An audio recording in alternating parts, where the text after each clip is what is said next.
యేసు ప్రభువు శత్రువులను ప్రేమించమని నేర్పించాడు. ఒకవేళ పాత జానే బతికుంటే మీ వ్యవహారం తేల్చడానికి 2 నిమిషాలు చాలు. ఎక్కడ 2-3 నా నామమున కూడి ఉంటారో వారి మధ్యన ప్రభువైన యేసుక్రీస్తు ఉంటానని సెలవిచ్చాడు. నేను హృదయాలలో నివసించే దేవుడను, చేతితో నిర్మింపబడిన మందిరాలలో ఉండే దేవుడను కాదు, మీ హృదయములో ఉంటాను అని దేవుడు సెలవిచ్చాడు.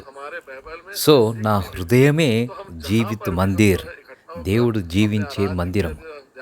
ఇదే బైబిల్ చెప్పేది. ఎక్కడైనా మేము కూడి ఆరాధించవచ్చు, అదే మాకు మందిరం.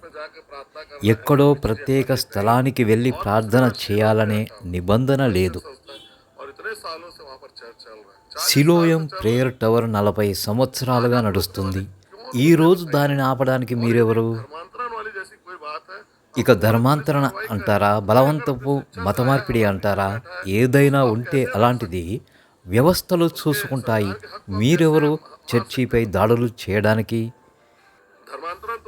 ఇక బలవంతపు మతమార్పిడి అంటే ఎవరినైనా భయపెట్టి బెదిరించి చర్చిలో కూర్చోబెడితే అది బలవంతపు మతమార్పిడి అంటారు. అలాంటిది ఏమీ లేదు.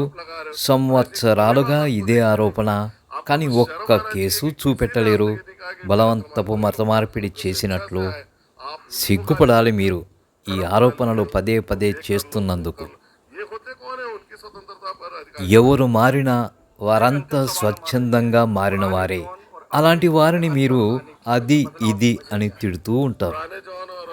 పాత జానికి కొత్త జానికి ఉన్న తేడా ప్రభువైన యేసుక్రీస్తు ద్వారా జరిగిన మార్పు.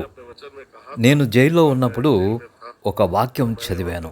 అది కూడా ఒక చినిగిన పత్రిక భాగం. అక్కడ ఒక వాక్యం చదివాను. ఒక తల్లి తన పిల్లలను మరచినా మరచును గాని నేను మిమ్మును మరువను అని. అప్పుడు నేను నా స్థితిని ప్రభువు దగ్గర చెప్పి నా జీవితాన్ని మార్చమని చెప్పాను.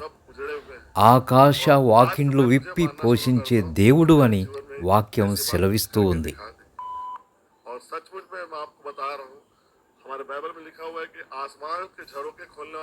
నాలాంటి పేదవాడిని, ఒక అనాథ లాంటి వాడిని, దయనీయ స్థితిలో ఉన్న నన్ను ఈ రోజున ఛత్తీస్గఢ్ యునైటెడ్ క్రిస్టియన్ కౌన్సిల్కి అధ్యక్షునిగా చేశాడు.